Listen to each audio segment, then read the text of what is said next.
सहनाववतु सहनौ भुनक्तु सह वीर्यं करवावहै तेजस्विनावधीतमस्तु मा विद्विषावहै।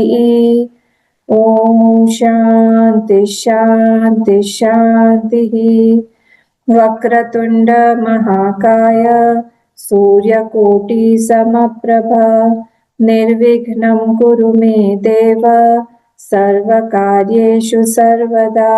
सरस्वती नमस्तुभ्यं वरदे कामरूपिणी विद्यारम्भं करिष्यामि सिद्धिर्भवतु मे सदा।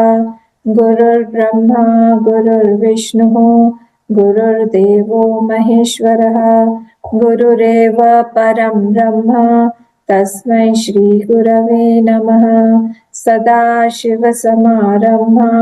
शङ्कराचार्यमध्यमाम् अस्मदाचार्यपर्यन्तां वन्दे गुरुपरम्परां। श्रुतिस्मृतिपुराणानाम् आलयं करुणालयं नमामि भगवत्पाद शङ्करं लोकशङ्करं। समस्तजनकल्याणे निरतं करुणामयं नमामि चिन्मयं देवं सद्गुरुं ब्रह्मविद्वरं सद्गुरुं ब्रह्मविद्वरम्। ॐ पार्थाय प्रतिबोधितां भगवता नारायणेन स्वयं व्यासेन ग्रथितां पुराणमुनिना मध्ये महाभारतम् अद्वैतामृतवर्षिणीं भगवतीम् अष्टादशाध्यायिनीम् अम्ब त्वामनुसन्दधामि भगवद्गीते भवद्वेषिणीम्। नमोऽस्तु ते व्यासविशालबुद्धे फुल्लारविन्दायतपत्रनेत्र येन त्वया भारततैलपूर्णः प्रज्वालितो ज्ञानमयः प्रदीपः। प्रपन्नपारिजाताय स्तोत्रवेत्रैकपाणये ज्ञानमुद्राय कृष्णाय गीतामृतदुहे नमः। सर्वोपनिषदो गावः दोग्धा गोपालनन्दनः पार्थो वत्सः सुधीर्भोक्ता दुग्धं गीतामृतं महत्। वसुदेवसुतं देवं कंसचाणूरमर्दनं देवकी परमानन्दं कृष्णं वन्दे जगद्गुरुं कृष्णं वन्दे जगद्गुरुम्।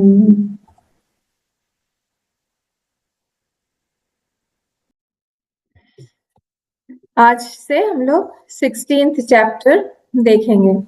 16th चैप्टर में शुरू करने से पहले हम लोग पहले जो है चैंटिंग देख लेते हैं, पहले 2 श्लोकों का। तो मैं शेयर कर रही हूँ, हम लोग चैंटिंग सीखते हैं थोड़ी देर के लिए। ओम श्री परमात्मने नमः। अथ षोडशोऽध्यायः। श्री भगवानुवाच अभयं सत्त्वसंशुद्धिः ज्ञानयोगव्यवस्थितिः दानं दमश्च यज्ञश्च स्वाध्यायस्तप आर्जवम्। फिर से श्री भगवानुवाच अभयं सत्त्वसंशुद्धिः ज्ञानयोगव्यवस्थितिः दानं दमश्च यज्ञश्च स्वाध्यायस्तप आर्जवम्। कोई करना चाहेगा?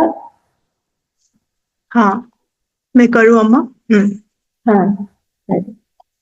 श्री भगवानुवाच अभयं सत्त्वसंशुद्धिः ज्ञानयोगव्यवस्थितिः दानं दमश्च यज्ञश्च स्वाध्यायस्तप आर्जवम्। Very good. और कोई करना चाहेगा? मैं मैं को अम्मा कोशिश करूं। हाँ, मीनाक्षी जी करिए, उसके बाद सीमा जी कर लीजिएगा। श्री भगवान उवाच अभयं सत्त्वसंशुद्धिः ज्ञानयोग्यव्यवस्थितः दानं दमश्च अभयं सत्त्वसंशुद्धिः ज्ञानयोगव्यवस्थितिः। स्थितिः। अच्छा, अभयं सत्त्वं संशुद्धिः ज्ञानयोग्यव्यवस्थितिः दानं योग, ज्ञानम योग, ज्ञानं योगव्यवस्थितिः दानं व्यवस्थितिः, दानं दमश्च यज्ञश्च। च दानं दमस्य यज्ञश्च स्वाध्यायस्तपः आर्जवम् स्वाध्यायस्तप आर्जवम्। स्वाध्यायस्तप आर्जवम्। Good good. सीमा जी। श्रीभगवानुवाच अभयं सत्त्वसंशुद्धि ज्ञानयोगव्यवस्थितिः दानं दमश्च यज्ञश्च स्वाध्यायस्तप आर्जवम्। ठीक है, यहाँ पे संशुद्धि ही करिएगा, ठीक है। डॉक्टर मैं सीमा जी। करूं अम्मा अच्छा उषा अम्मा, आप कर लीजिए। मैं करूं। अभयं षट्संशुद्धि ज्ञानयोगव्यवस्थितिः दानं दमश्च यज्ञश्च स्वाध्यायस्तप आर्जवम्। हाँ, बस शुद्धि ही करिएगा। हाँ, यहाँ पे विसर्ग है, शुद्धि ही। मैं बोलूं? हाँ बोलिए। अम्मा मैं बोलूं? एक मिनट, सीमा जी बोल ले, फिर हीरामणि बोले। हाँ अम्मा। श्रीभगवानुवाच अभयं सत्त्वसंशुद्धिः ज्ञानयोगव्यवस्थितिः दानं दमश्च यज्ञश्च स्वाध्यायः तप आर्जवम्। देखिए, अभयम सत्व संशुद्धि ही है और ज्ञान योग व्यवस्थिति, और यहाँ पे स्वाध्यायस तप स आएगा, स्वाध्यायस तप आर्जवम। फिर से। विसर्ग में अभयं सत्त्वसंशुद्धिः ज्ञानयोगव्यवस्थितिः दानं दमश्च यज्ञश्च स्वाध्यायस्तप आर्जवम्। Very good. हाँ हीरामणि। अभयं सत्त्वसंशुद्धिः ज्ञानयोगव्यवस्थितिः दानं दमश्च यज्ञश्च स्वाध्यायस्तप आर्जवम्। स्वा बोलना पूरा। हाँ, स्वाध्याय। स्वाध्यायस्तप आर्जवम्। हाँ ठीक। अम्मा मैं बोली। मैं बोलूं अम्मा जूमी बोल ले, फिर आभा बोलेंगे, जूमी के बाद आप। श्रीभगवानुवाच अभयं सत्त्वसंशुद्धिः ज्ञानयोगो व्यवस्थितिः दानं दमश्च यज्ञश्च श्रद्धायास्तपयार्जवम्। ठीक है, योगो नहीं होगा। हाँ, योग व्यवस्थिति। ठीक है, आभा। हाँ श्रीभगवान् उवाच अभयं सत्त्वसंशुद्धिः ज्ञानयोगव्यवस्थितिः दानं दमश्च यज्ञश्च स्वाध्यायस्तप आर्जवम्। ठीक है, नारायण जी बोलेंगे क्या? मैं बोलूंगा।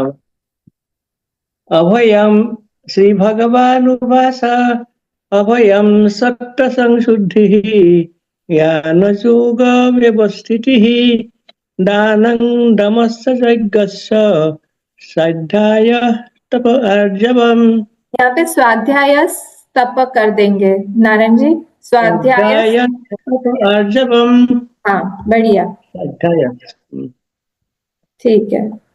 मैं बोलूं अम्मा? हाँ सुतपा बोलो। श्रीभगवानुवाच अभयं सत्त्वसंशुद्धिः ज्ञानयोगव्यवस्थितिः दानं दमश्च यज्ञश्च स्वाध्यायस्तप आर्जवम्। बढ़िया, गुड, ठीक है। हम नेक्स्ट पे चलते हैं। अहिंसा सत्यम क्रोधः त्याग शांतिरपैशुनम। देखिए येलो वाला लाइन जो है इसको देखिएगा, क्योंकि ये बुक में है और ये येलो जो लाइन है ये मैंने यहाँ पर ब्रेक करके जैसा इसका प्रोनाउंसिएशन होना चाहिए वो किया हुआ है। अहिंसा सत्यम क्रोधः त्याग शांतिरपैशुनम। Visarg followed by sh will become half sh. त्याग शांतिरपैशुनम दया भूतेष्वलो लुप्त्वं मार्दवं ह्रीरचापलम्। अहिंसा सत्यम क्रोधः त्याग शांतिरपैशुनम दया भूतेष्वलो लुप्तम् मार्दवम ह्रीरचापलम। कोई बोलेगा? मैं बोलूं अम्मा? हाँ जी बोलिए। अहिंसा सत्यम अक्रोधः त्यागः शान्तिरपैशुनम् दया भूतेष्वलो लुप्त्वं माधवं हीरचापलम्। बढ़िया, मैं बोलूं अम्मा? हाँ बोलिए आप। हम अहिंसा सत्यम क्रोधः त्याग शांतिरपैशुनम दया भूतेषु लुप्तम मार्दवम ह्रीरचापलम। Very good. मैं बोलूं अम्मा? हाँ बोलिए।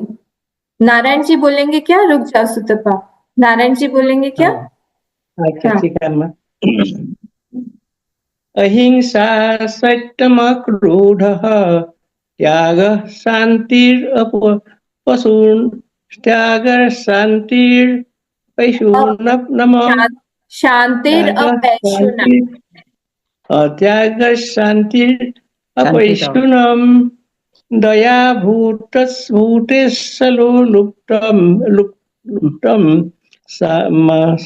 मार्दवं हीरचापलम्। बढ़िया, ठीक है।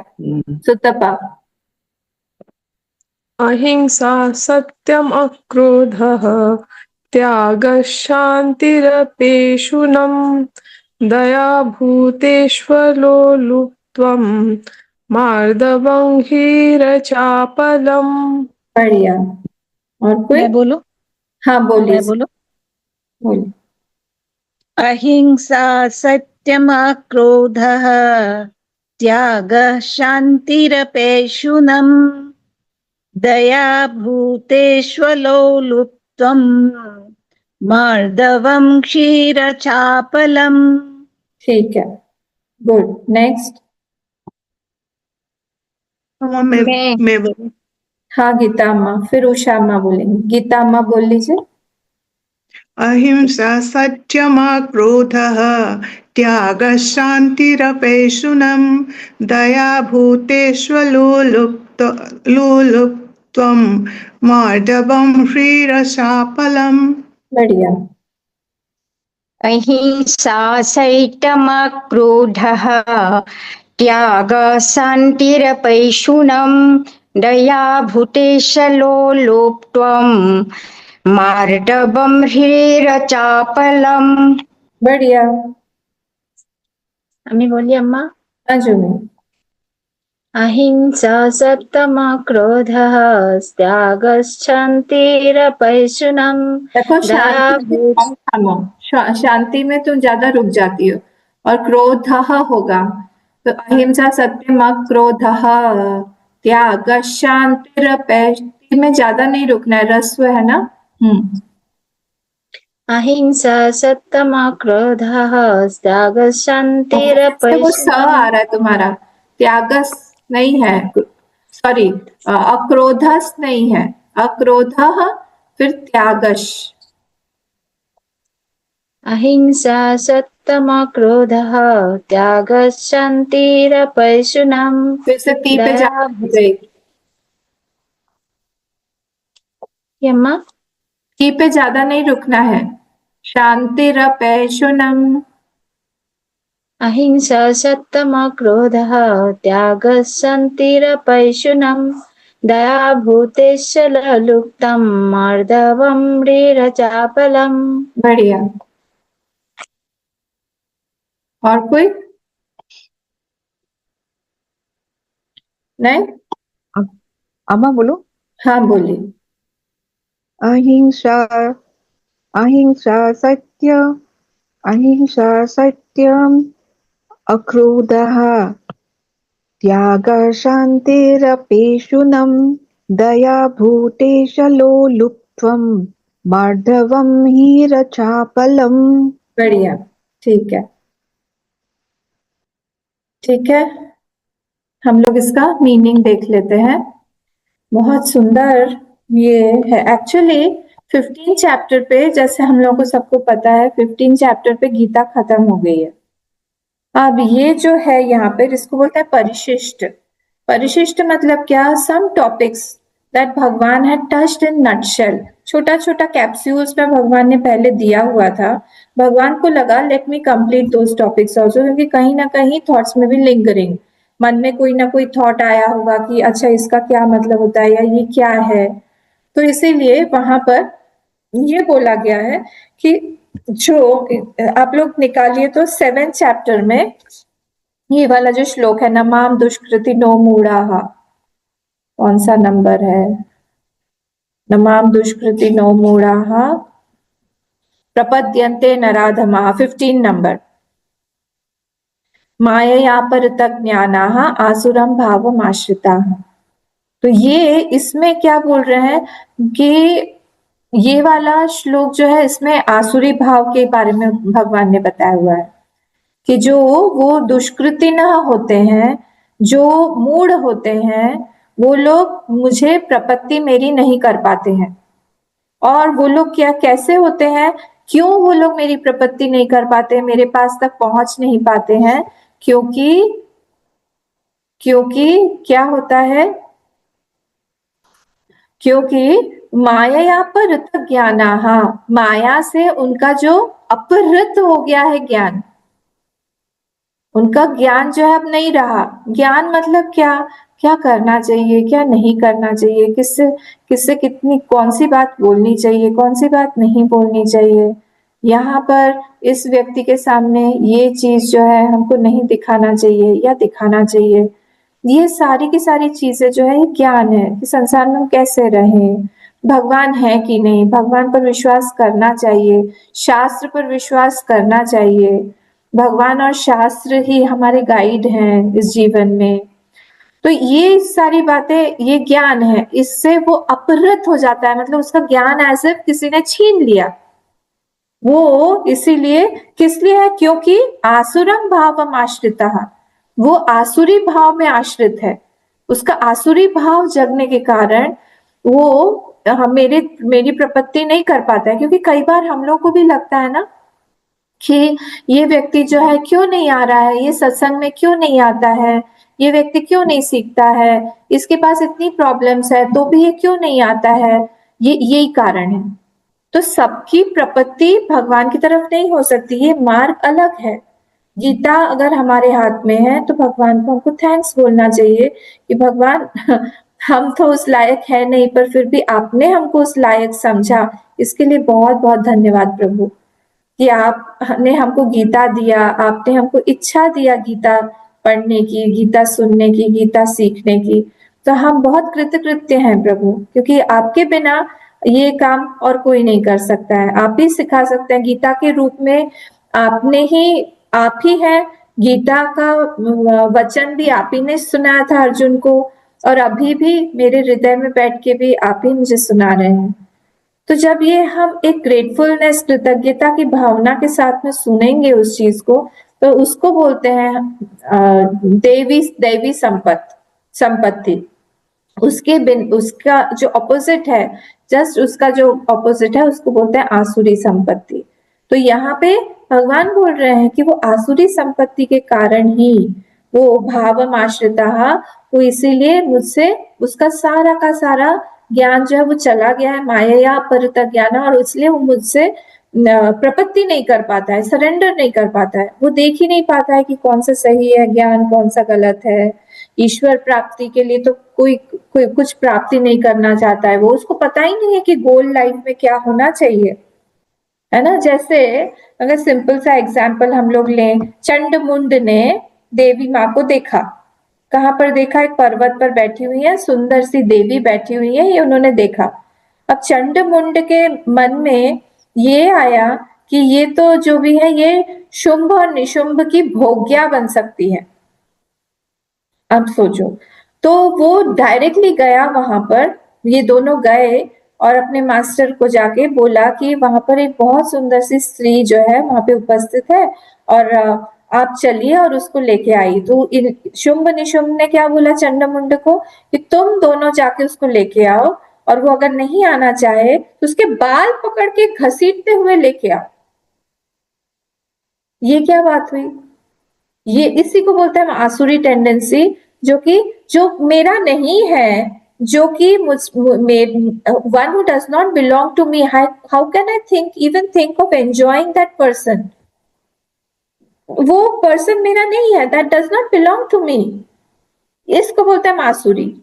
तो चंड मुंड के मन में निशुंभ शुंभ के लिए, शुंभ निशुंभ के मन में आया कि इसको घसीटते हुए जबरदस्ती मतलब लेके आओ। ये सारी आसुरी टेंडेंसीज होती हैं। और सेम अब जो है, अब इसका ऑपोजिट भी देख लीजिए, 9th चैप्टर में आइए। 9th चैप्टर में 13th श्लोक देखिए, महात्मानस्तु मां पार्थ दैवीं प्रकृतिमाश्रितः भजन्त्यनन्यमनसः ज्ञात्वा भूतादिमव्ययम्। बहुत फेमस ये भी वाला श्लोक है।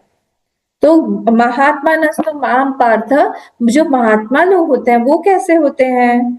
वो दैवी प्रकृति आश्रिता, वो दैवी प्रकृति के आश्रित होते हैं, उनमें आसुरी प्रकृति नहीं होती है। तो जितनी भी प्रकृतियां हैं, प्रकृति मतलब नेचर, स्वभाव किसी पर्सन का, तो किसी भी पर्सन का स्वभाव को 3 कैटेगरीज में बांटा हुआ है, राक्षसी, आसुरी और दैवी। तो राक्षसी और आसुरी को एक ही कैटेगरी में यहाँ पे भगवान ने लिया है, और दैवी को अलग से लिया है। तो जो दैवी प्रकृति के आश्रित होते हैं, दैवी जिसका नेचर होता है, वो क्या होता है? भजंती अनन्य मनसा, उसके जीवन में और कोई दूसरा नहीं होता है, उसके जीवन में अनन्यता रहती है कि मेरे भगवान ही है और भगवान का मैं ही हूँ, और कोई नहीं है हमारे बीच में। ये संसार, माया, ये सब कुछ भी नहीं है। उसको जहां कहीं से भी सुख भी प्राप्त होता है वो भगवान का ही हाथ देखता है, दुख भी प्राप्त होता है प्रसाद बुद्धि से ग्रहण करने की कोशिश करता है। वो हर एक व्यक्ति में, हर परिस्थिति में, हर जगह पे, कहीं पर भी वो सिर्फ भगवान की ही दृष्टि से, पॉइंट ऑफ व्यू से देखने की कोशिश करता है। हर चीज को परीक्षा करना अलग बात है, हर चीज को समीक्षा करना अलग बात है। समीक्षा करना मतलब होता है कि how that thing is right, परीक्षा करना मतलब होता है कि this was wrong, directly I am giving my result कि ये this was wrong and this should not have been done, भगवान ने ऐसे किया, भगवान ने हमको नेग्लेक्ट किया, I outrightly cancel his decision, जो भी उसने डिसीजन दिया है that is not right as per my notion, ये गलत था, उनको ऐसा नहीं करना चाहिए था। इसको बोलते हैं परीक्षा करना। But how it was right, जैसे सारे बड़े बड़े भक्त जो भी उनके लाइफ में बहुत बड़ी बड़ी परेशानियां भी आती हैं, टेंशन भी आता है, दे ट्राई टू डू समीक्षा ऑफ दैट सिचुएशन। समीक्षा meaning they don't try to जज Bhagwan whether it was right or wrong, पर how that situation is beneficial for me, वो situation जो है आगे चलकर मेरे लिए कैसे, मेरे लिए कुछ ना कुछ पॉजिटिव देके जाएगी, उस चीज को वो लोग देखने की कोशिश करते हैं कि नहीं, उन्होंने चाहा है, देखिए फर्स्ट प्रिंसिपल तो ये है, बिना भगवान की इच्छा के कोई भी चीज मेरे तक आ नहीं पाएगी। He is confirmed about this, ये उसका नोशन नहीं है, ये उसका बनाया हुआ लकीर है माइंड में कि नहीं, this is a principal that I follow. कोई भी चीज अगर मेरे पास आ रही है, कोई भी व्यक्ति मेरे पास आ रहा है, कोई भी परिस्थिति मेरे पास आ रही है, it can not be without the filtering of भगवान, विदाउट द एक्सेप्टेंस ऑफ भगवान, विदाउट द नॉलेज ऑफ भगवान। क्योंकि मैंने अपना सब कुछ सरेंडर किया हुआ है भगवान के पास में, तो ऐसा हो नहीं सकता है कि भगवान मुझ तक कुछ पहुंचा रहे हैं और उनको पता ना हो। तो अगर उनके एक्सेप्टेंस के साथ में कोई भी चीज मेरे पास आ रही है, then I am the one who will be always ready, always happy to be accepting those situations anyhow। कुछ भी आए, सिचुएशन आए, मैं वो प्रसाद बुद्धि से लूंगा। जैसे गुरुदेव के पास, गुरुदेव हम कभी हमेशा चॉकलेट्स रखते थे, कभी कभी वो मिर्ची रख देते थे साथ में देखने के लिए कि कौन लेने आता है। अच्छा, मिर्ची लेने नहीं आओगे, प्रसाद लेने नहीं आओगे। Those devotees who were literally very very devoted to Gurudev, वो लोग जाते थे और उनके सामने ही कचर कचर कचर करके खाते थे वो मिर्ची और दिखाते थे कि no Gurudev, this is a prasad from you, I am going to have it full. तो ये जो है, ये कौन है? महात्मनस्तु माम पार्थ दैवी प्रकृतिमाश्रितः भजन्ति अनन्य मनसः। कैसे भजन करते हैं? अनन्यता के साथ में, because they don't have any other support from the society, from the people, from money, from family, from friends. कहीं से भी उनका कोई सपोर्ट नहीं है। वो हर चीज पे सपोर्ट, ऐसा नहीं है कि सब चीज से सपोर्ट नहीं लेते हैं कि नहीं नहीं नहीं नहीं कुछ भी मत करो। वो जो हाथी की तरह, वो एक डिवोटी था, बहुत फनी सा है, आपको पता होगा ये स्टोरी। एक हाथी आ रहा था सामने से, पिया हुआ हाथी था, ड्रंकर्ड हाथी, एलिफेंट, और उस पे महाउद भी बैठा हुआ था, और एक डिवोटी सामने भगवान का नाम लेते लेते लेते लेते जा रहा था। तो वो लेते लेते जा रहा था, वहां से जो सब लोग आसपास से हट रहे हैं, दौड़ रहे हैं, they got scattered, there was fear in the environment कि हटो हटो हटो, चलो चलो, सब लोग साइड में, जो हाथी आ रहा है, हाथी आ रहा है। ये जो पर्सन है, ये भगवान का नाम लेते लेते सामने सामने जा रहा है, बोल रहा है कि नहीं, भगवान मुझे बचाएंगे, भगवान मुझे बचाएंगे, भगवान मुझे बचाएंगे। उधर से माहुत ने देखा, माहुत जोर जोर से चिल्ला रहा है कि अरे हटो, साइड में हटो, ये पागल हाथी है, पिया हुआ है, तुम साइड में हटो। नहीं हटा, वो हाथी ने उसको कुचल के वो चला गया। तब हाथ जोड़ के उसने बोला कि भगवान ने मुझे बचाया नहीं। तो सब लोगों ने बोला, अरे भगवान तुमको कहाँ, कितने तरीके से आके बचा रहे थे, सब लोगों की तरफ से आके बोल रहे थे तुम हटो साइड में, हम लोग बोल रहे थे, फिर माहौत जोर जोर से चिल्ला रहा था कि पिया हुआ है। जरूरी नहीं है कि भगवान जो है शंख चक्र गदा पद्म लेके हमेशा हमारे पास में आए और सब सारी चीजें करें।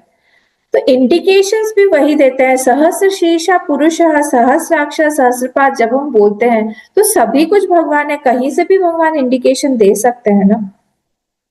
फाइन ट्यूनिंग हमारी जरूरी है।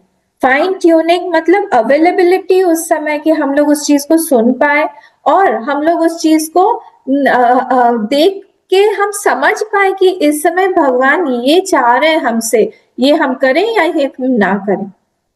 इसको फाइन ट्यूनिंग, ये अनन्य भजन्ति अनन्य मनसः जब होता है तब ज्ञात्वा भूतादिम अव्ययम।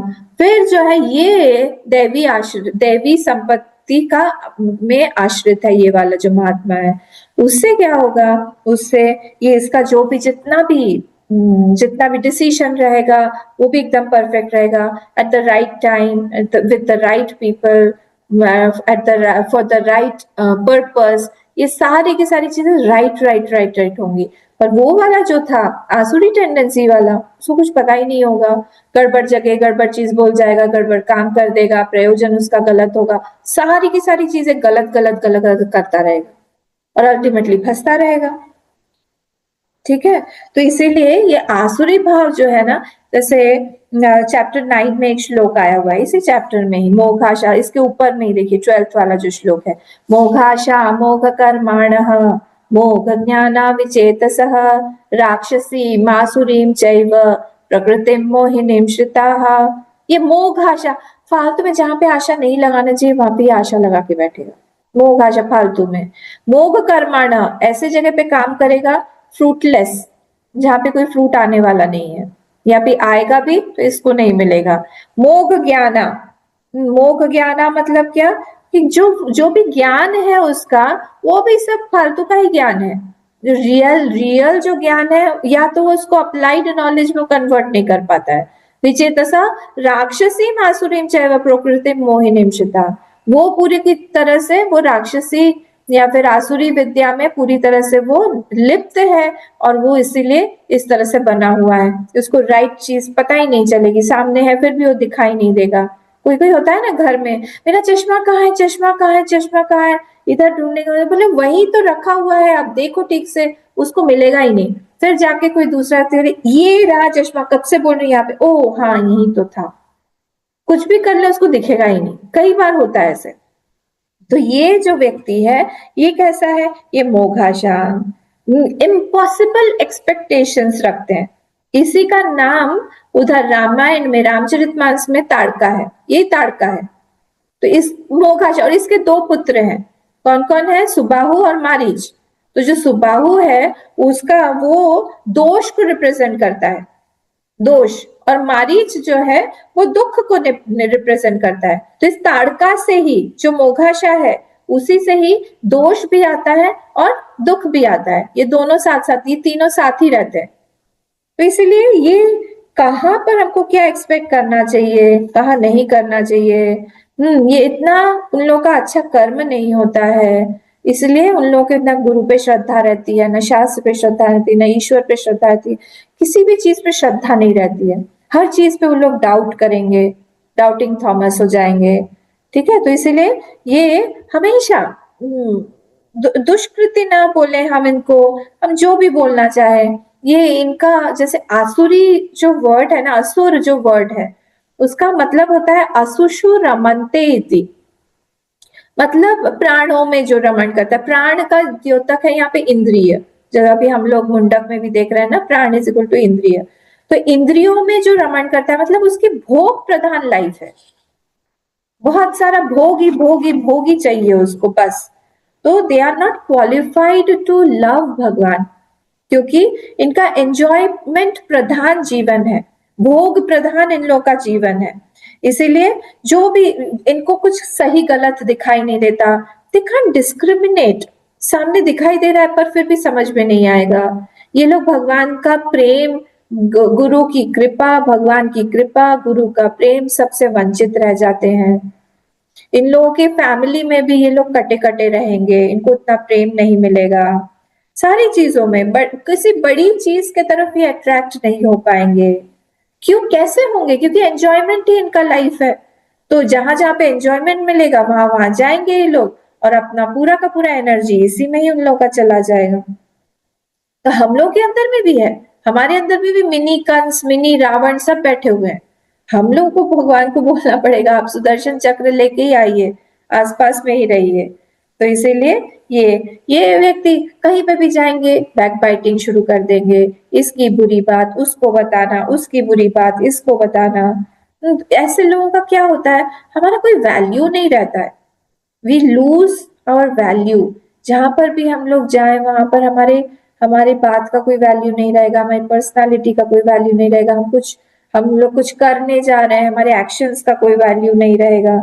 तो हम लोग not doing the right thing at the right time, right thing right time पर करने से ही उसकी वैल्यू बनती है। तो इसीलिए वो होता नहीं है।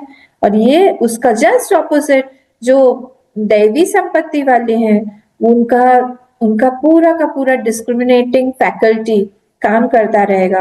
क्यों, क्योंकि उन्होंने भगवान को प्लीज किया हुआ है, उनका पुण्य ज्यादा है, उनके ऊपर भगवान की, गुरु की कृपा है, क्योंकि उनके इंटेंशंस बहुत अच्छे रहेंगे। बाहर से कार्य कैसा भी हो, छोटा हो बड़ा हो, वो लोग उसको हमेशा परफेक्शन के साथ में ही करना चाहेंगे, because they know that I am doing for someone higher, और वो जो है वो मुझे देख रहे हैं, उनको मुझे प्रसन्न करना है ना। तो कुछ कुछ चीजें जब हम लोग करते हैं वो कभी कभी फॉर अ लॉन्ग टाइम वो कैरी फॉरवर्ड होता है हमारे साथ, लंबे समय तक के लिए चलता है। तो ये जो व्यक्ति है, ये छोटा छोटा काम करके भी उसके जीवन में बहुत फुलफिलमेंट आ जाता है। उसको लंबे समय तक के लिए छोटे से काम करने के बाद भी खूब आनंद आता रहता है। गुरु इज हैप्पी, अंतर्यामी इज हैप्पी, भगवान से खुश हैं। तो इस तरह से ये दैवी प्रकृति। ये कौन है? महात्मा नस्तु माम पार्थ, वो अनन्यता से भगवान का भजन करते हैं। विभीषण जी देखिए वहां पे लंका में रहते हुए भी, क्योंकि उनके अंदर में दैवी संपत्ति थी, इसीलिए वो भगवान तक पहुंच पाए, भगवान को प्रसन्न कर पाए। ये चीज इम्पोर्टेंट हो जाती है कि हम किस टेंडेंसी से हैं और हमको चेंज करते रहना चाहिए। देखिए nature plays a very very important, प्रकृति को मैं नेचर बोल रही हूँ, नॉट द प्रकृति एज एन आउटसाइड द प्रकृति, I mean plants and reverse and mountains. प्रकृति मतलब हमारा जो स्वभाव है उसको मैं बोल रही हूँ। तो nature plays a very very important role in our life. कि हमारा नेचर कैसा है, उस हिसाब से ही किसी चीज में हमारा धर्म या अधर्म की प्रवृत्ति बनेगी, और उस धर्म और अधर्म के हिसाब से ही हमारे कर्म फल जनरेट होंगे। तो इसलिए ये बहुत इंपॉर्टेंट है कि त्याग है कि नहीं। इसके अंदर भी दैवी संपत्ति होगी, अपने आप ही वो बोलेगा कि ठीक है, मैं सामने वाले को मौका देता हूँ, मैं पीछे रहूंगा, आप करिए, आप लीजिए। त्याग की टेंडेंसी उसमें नेचुरल होगी। Naturally he will be a lover, वो सबको प्रेम देगा, एनिमल्स उसके पास अट्रैक्ट होंगे, सबको प्यार देगा, वो सबकी बात सुनेगा, वो सबकी बात को वो स्थापित करेगा, ये नहीं काटता जाएगा, ऐसा नहीं होगा। शांत रहेगा, खूब सेंसिटिव संवेदनशील रहेगा, सॉफ्टनेस रहेगी उसके अंदर रस रहेगा। ये सारी की सारी चीजों के साथ में उसकी पर्सनालिटी बहुत डिविनाइज हो जाती है। कभी कभी होता है किसी से हम लोग मिलते हैं और वो एक बार ही हम मिले हैं, पर वो जो मिलना है हमको हमेशा के लिए याद रहता है, और हम लोग खोजते रहते हैं कहीं ना कहीं उस पर्सनालिटी को कि वैसा रेस्पॉन्स फिर से कहीं देखने को मिलेगा क्या। ऐसा पता नहीं आपके साथ हुआ है कि नहीं, पर वो चीज जो है, वो दैवी संपत्ति उस व्यक्ति ने अपने अंदर इतना जनरेट किया हुआ था, इसीलिए वो दैवी संपत्ति उसके पास में आ गई इस तरह से, और वो नेचुरली उसके अंदर इनबिल्ट हो गई। हम लोग को कोशिश करना चाहिए कि हम लोग भी इस तरह से बन पाए। आप देखिए भगवान जो है वो कितना ज्यादा, he was fond of Pandavas, ने कितनी जगह पे बोला हुआ है, भागवत में भी बोला हुआ है, चाहे कुछ भी हो जाए, उनके नेचर के कारण, उनके स्वभाव के कारण मैं उनसे खिंचता हूँ, मैं उनको प्रोटेक्ट भी करूंगा। राजसूय यज्ञ के पहले भी उन्होंने इस बात को बोला कि मैं उनको कुछ भी हो जाए मैं प्रोटेक्ट करूंगा, क्योंकि उनका स्वभाव ही ऐसा है। ठीक है, तो इसीलिए भगवान जो है वो बहुत प्रसन्न होते हैं इस दैवी संपत्ति से। हमारा क्या काम है? हमारा काम यही है कि हम कुछ भी हो जाए, हम हमारे भगवान को हर एक एक्शन से प्रसन्न करते हुए चले, और कुछ नहीं चाहिए। संसार के एक व्यक्ति को भी हम प्रसन्न नहीं कर पाएंगे, पर भगवान को अगर हम प्रसन्न कर देंगे तो भगवान जो अंतर्यामी रूप से हर एक के मन में बैठे हुए हैं, वहां पे हर एक के मन में बैठ के वो वहां पर एक सेटिस्फैक्शन की भावना, कृतकृत्यता की भावना सबके मन में ला सकते हैं। अब अम्बरीश को के बारे में आप सोचिए, राजा अम्बरीश की कथा मैं जितनी बार सुनती हूँ जितना आश्चर्य होता है कि कैसे इतना विश्वास रहा, क्योंकि उनके पास में दैवी संपत्ति थी, इसीलिए वो दुर्वासा मुनि के लिए 1 साल तक इंतजार करते रहे वहां पर कि वो आएंगे, मैं उनसे माफी मांगूंगा, मैं उनको, जबकि उनका दोष नहीं था, फिर भी वो खड़े रहे वहां पे, वेट करते रहे, वो आए, उसके बाद में वो उनको खिला पिला के फिर उन्होंने खाया। इसीलिए भगवान इतने प्रसन्न होके उनके पास में सुदर्शन चक्र को रखे हुए थे कि जहां जब भी कभी भी आपको जरूरत पड़ेगी, ये सुदर्शन चक्र आपकी रक्षा के लिए उपस्थित होगा। ऐसा हमारे साथ क्यों नहीं होता है कि हमारे पास में अगर हम दैवी संपत्ति को बढ़ाएं अपनी, तो फिर ये पॉसिबल है। पृषद्र, कितने सारे भागवत में एग्जाम्पल आए हैं ऐसे।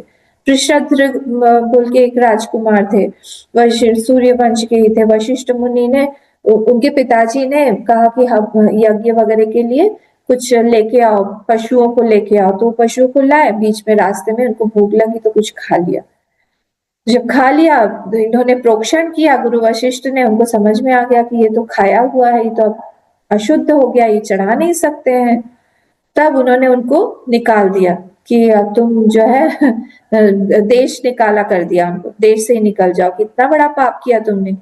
उनको उन्होंने उस चीज को हाथ जोड़ के नतमस्तक होके एक्सेप्ट किया कि नहीं ये मेरे गुरु है, इन्होंने जो भी मुझे आज्ञा दी है वो मैं एक्सेप्ट करूंगा और मुझसे गलती हुई है, एक्सेप्ट कर लिया उन्होंने। और वो निकल गए, वन में जाके रह के। अब ये दैवी संपत्ति थी, हम होते, मैं होती, तो फिर मैं वहां पे लड़ जाती कि नहीं नहीं नहीं, ऐसे कैसे हो सकता है, मेरी कोई गलती नहीं है, मुझे भूख लग गई थी इसलिए मैंने खा लिया था, चाहे जो भी हो। हम झगड़ा करेंगे, हम नहीं मानेंगे, अच्छा आप बोल सकते हो ऐसे, मैं भी तो अपना बोल सकती हूँ, ऐसे करके जो भी।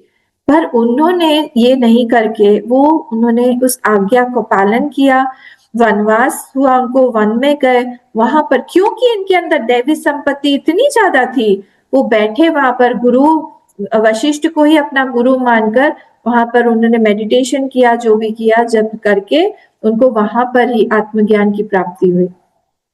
ये कैसे भगवान के प्रसन्नता के बिना आत्मज्ञान नहीं प्राप्त हो सकता है, चाहे हम कितनी भी मेहनत करते रहें। पर ये क्योंकि उनके पास में दैवी संपत्ति थी, इसीलिए उनको प्राप्त हो गया।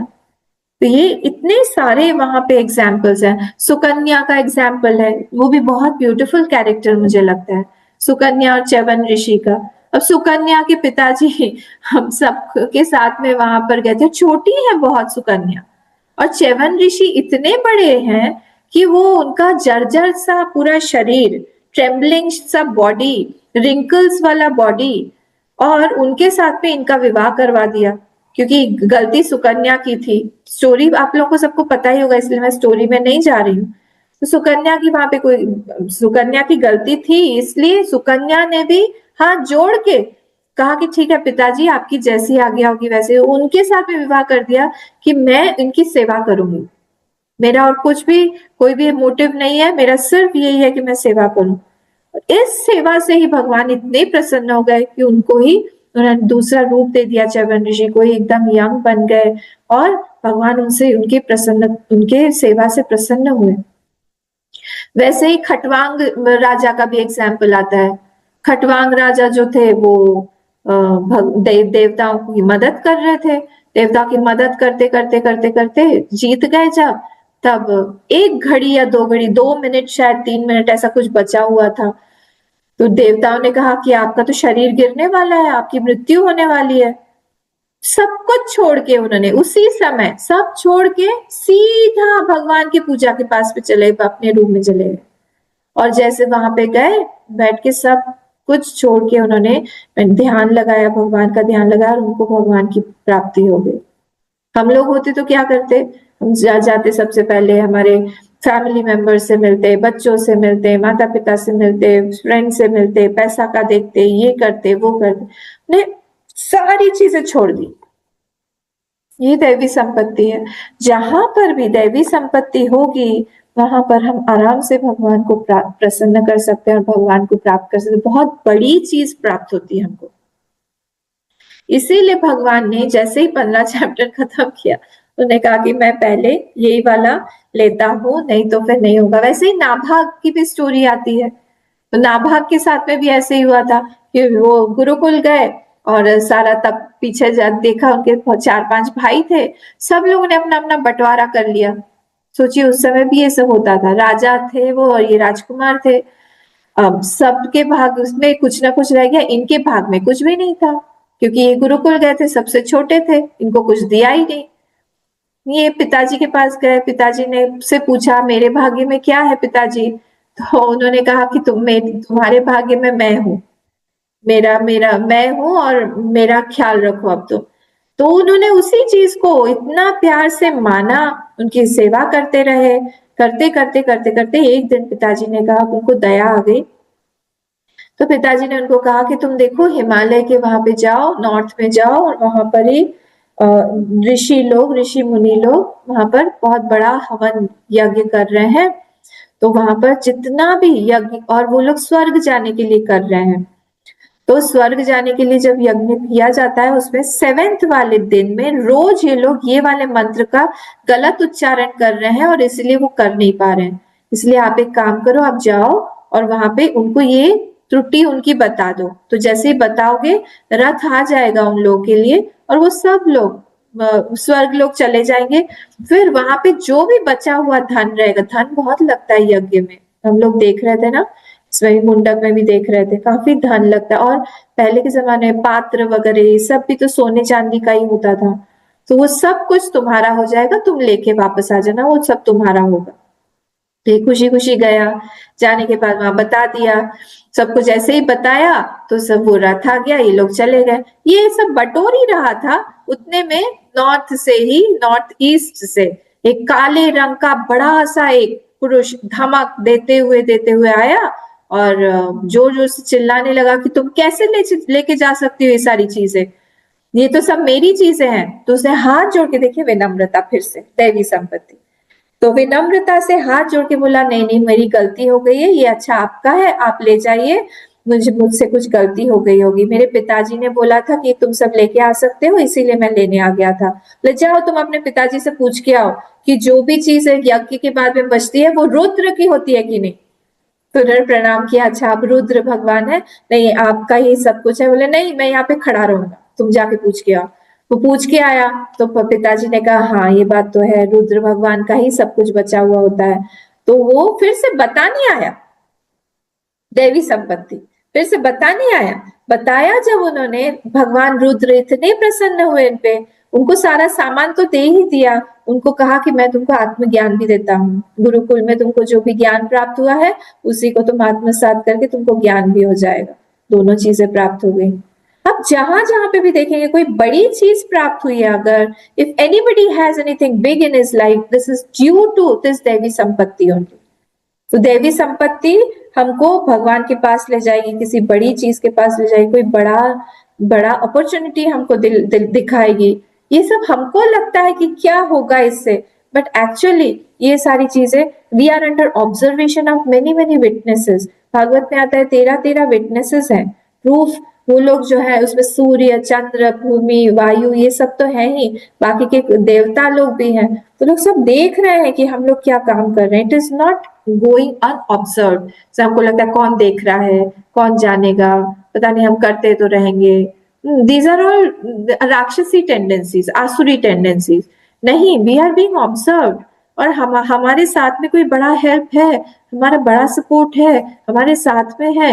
He is being happy also, if I don't do those things he is becoming sad also. ये चीज हम लोगों को श्रद्धा से हमको हमारे पास में आएगी, और श्रद्धा से जब हम लोग ये सब करेंगे तब हमारे पास में कोई बड़ी चीज आएगी, क्योंकि दैवी संपत्ति है। नाउ मैं जल्दी से आप लोगों को इसका बाइफर्केशन समरी बता देती हूँ कि कैसा ये पूरा जा रहा है चैप्टर। इसमें 24 श्लोक्स हैं, आपके पास में गीता होगी, आप खोल के देखिए।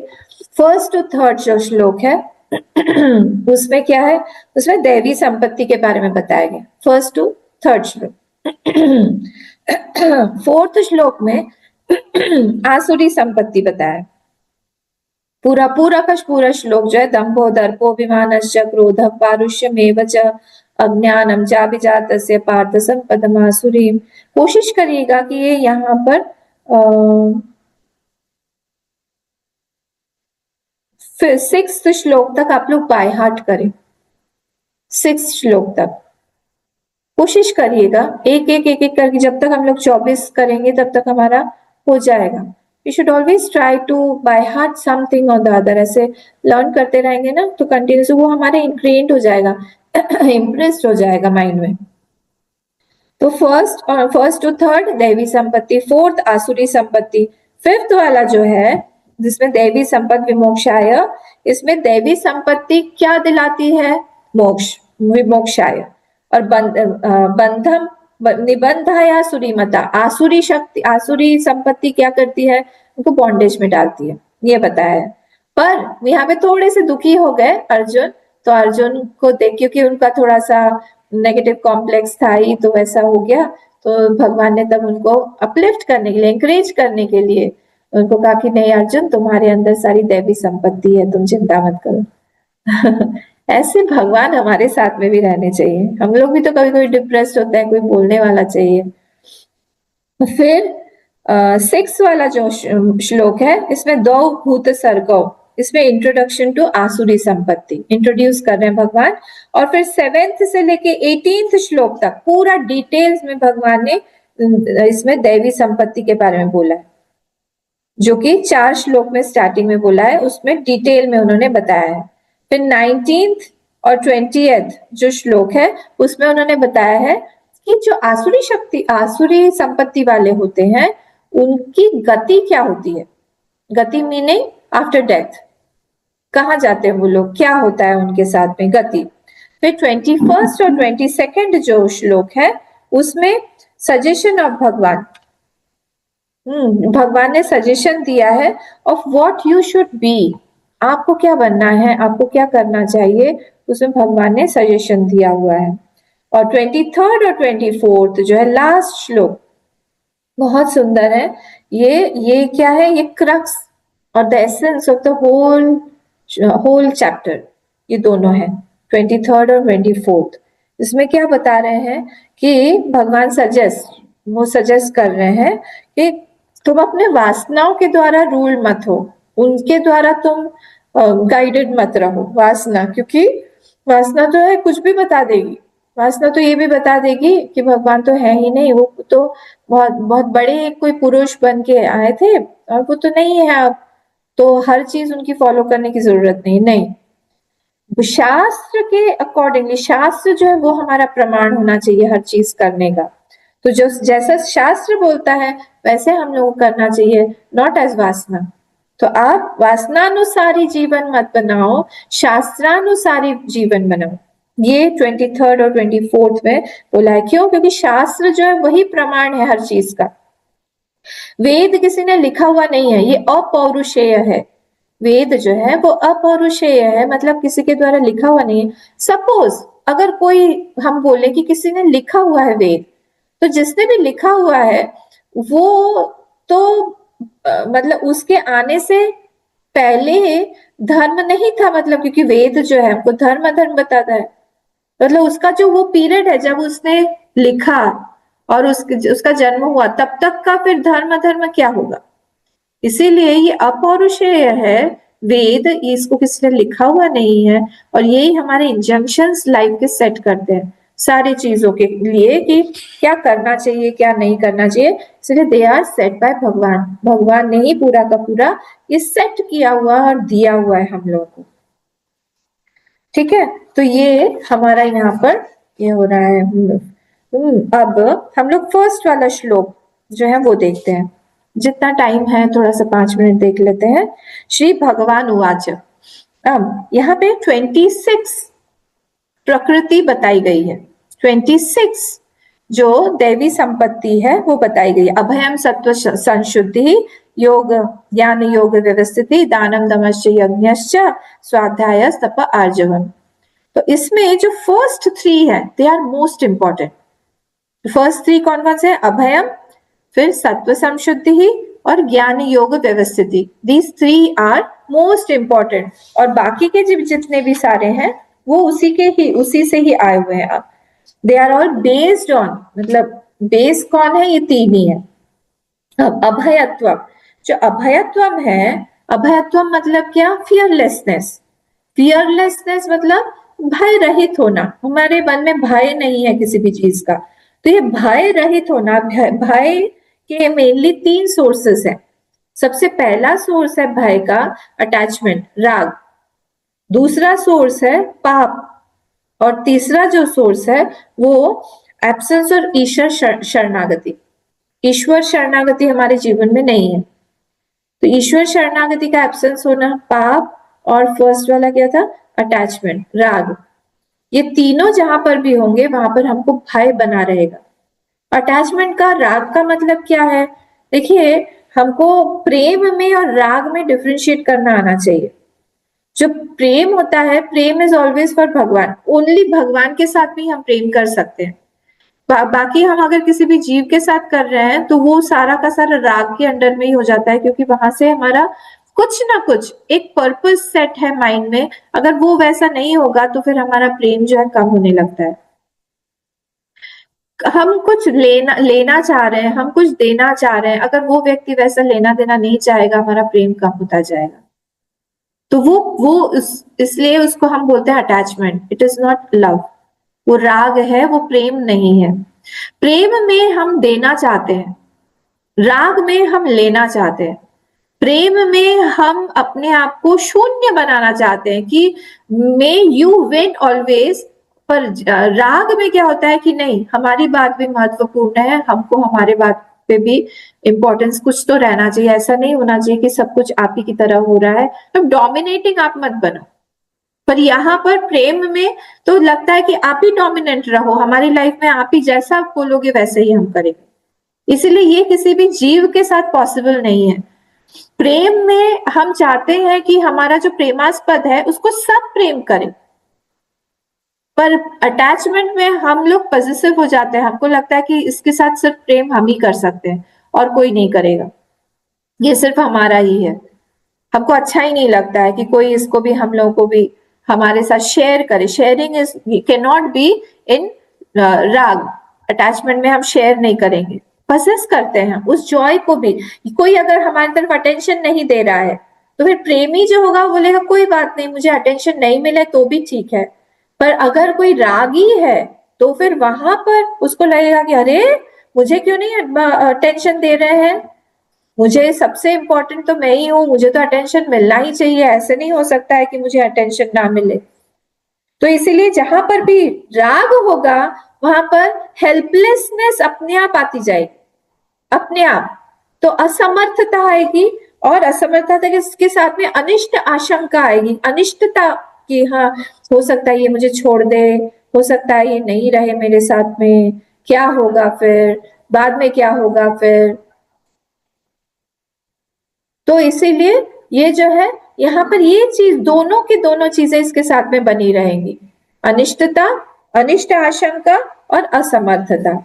ठीक है, तो इसीलिए जो भी ये है, मैं इस टॉपिक को और कल और थोड़ा सा देखूंगी क्योंकि आज हमारा टाइम खत्म हो गया है। जहां पर भी राग होगा वहां पर भय का होना बहुत स्वाभाविक है।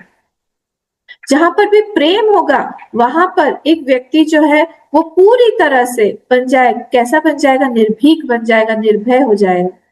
अगर हमारे जीवन में कहीं पे भी भय है तो हमको देखना चाहिए कि हमारी दैवी संपत्ति कहीं ना कहीं पे हमको बढ़ाना पड़ेगा, कहीं ना कहीं श्रद्धा की आवश्यकता है, कहीं ना कहीं ईश्वर शरणागति हमारे अंदर कम है। इसको कल हम लोग और देखेंगे। ये इम्पोर्टेंट है कि ये तीन जो है, वैराग्य, निष्पापता और ईश्वर शरणागति, ये तीन अभयत्व के सोर्स हैं। उस तीनों को हम कैसे डेवलप कर सकते हैं हम देखते हैं कल। आज यहाँ पर हम विराम देते हैं। ओम पूर्णमदः पूर्णमिदं पूर्णात् पूर्णमुदच्यते पूर्णस्य पूर्णमादाय पूर्णमेवावशिष्यते। ओम शांति शांति शांति। हरि ओम। श्री गुरुभ्यो नमः। हरि ओम।